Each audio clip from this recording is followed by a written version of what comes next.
Tem uma pessoa aqui que Deus está quebrando a maldição na sua família hoje. E essa maldição, pergunto, Deus, que é essa maldição?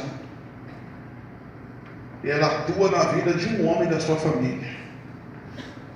E esse homem da sua família, ele já matou alguém. E isso é um demônio que atua na vida dele. E o Senhor me diz que o diabo quer usar ele para tirar a vida de outra pessoa. Cadê você? Eu não chamo mais. Deus hoje quebra a maldição. Vem, minha irmã. Ai, subterrânea. Bata a palma e nunca subterrânea. Charamando para Maracanduré. É verdade ou mentira? É verdade. Hã?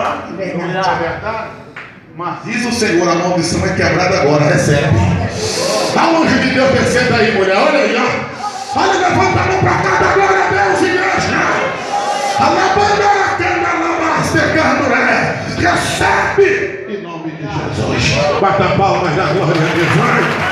Bata palmas.